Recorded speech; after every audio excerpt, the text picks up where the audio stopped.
The absolute worst feeling in my life is when I wake at night in a sharp surge of displacement, when I am a stranger to everything and to myself, lost and fragmented, devoid of time and the physical awareness of my own body, and all that is the absurd life that I have created and that has forged me, with all its passions and deficiencies, remains wholly asleep. For 2 minutes I am someone else, something else, like a soul hinging partially from the body and observing its surroundings in mute panic that isn't panic, but it is deafening of a characteristic unexplainable. All the circuits flare, and all that was and is floods back in subatomic reaction. The memories, humiliating and mad, return like demons with razor-sharp talons. I am then a lost child, searching for parents who've long abandoned me, and if they ever did indeed exist. And a cold wave of terror eclipses the black nova of ice, and all I feel is fear. This is what stirred me to this pen, to this paper, and to this cold bottle of Brand X Tropical Punch. 6:30 a.m. at the Villa Winona. Everything as it never was. A new beginning which has eluded me, alone in these thoughts which blind and cripple. So I purge. Let this ink be my release. Far better than the electric typewriter, cause its vibrations send every cockroach running towards the shifting ribbon. They are everywhere, as is the curse with San Diego, and no one has money to fumigate. The Wendy's dollar menu is far more important than household hygiene, because everyone is starving. The homegrown remedy is to leave 5 cups half filled with Kool-Aid on the kitchen floor, usually obliterates a dozen roaches overnight. Expect nothing else when you live in a quasi-squat with a bunch of street people. It's the strangest thing. When the authorities aren't at the helm, the crazies corral themselves together. No one has jobs. All but Brandon are on Social Security because they are criminally insane. Together we form the nucleus of a commune in which all give their personal share to the collective. Don't think I'm poking fun. I am, of course, one of them, and a vital component to the operation. One neglected subject thus far is Ryan the Ghostbuster. This guy was discovered by Mr. Skinner laying face down in a field with purple hair and a black trench coat that read Exorcist in white painted letters. Ryan is a 59-year-old man that never halts perpetual motion. We are unsure if he even sleeps or if he's an otherworldly form of meditation. He might be a closet tweaker, but we've never caught him in the act. Onyx has a theory that the ghosts Ryan sees are actually demons of his past constituted as his fears. Therefore he registers his thoughts as evil electrical impulses and tries to contain them. Before losing his mind, Ryan was a master electrician. Years ago he was contracted by the government to complete work on a nearby military installation.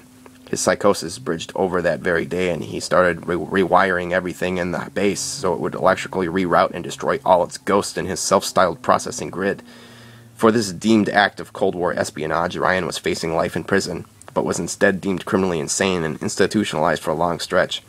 Thereafter, he lived on the streets of San Diego for 15 years, before becoming strong as an ox by dragging around a cart with a full entertainment center, TV, panoramic, stereo, and DVD. He'd power it by rewiring the sides of buildings and have outdoor bashes with all the bums in the neighborhood. He was also arrested and institutionalized for rewiring the electrical grid of 6 city blocks. He is like the MacGyver with that little toolbox. Ryan's birth date is sometime in December 1947. He is 5'7", the caricature of a work-to-the-bone Yugoslavian mine worker from a National Geographic photo session following the post-Tito crash. He moved into the Villa Winona shortly after my first visit in 2006. Since then, Ryan has completely rewired our flophouse. Everywhere there are chicken wire mesh grades, broken glass, sheets of metal, fans and mirrors strategically placed to deflect and trap ghosts, all of which runs through an opening in the electrical current that reroutes demons into a loop. This loop filters all currents together into the slice and dice blade of a master flan which is electrical taped together.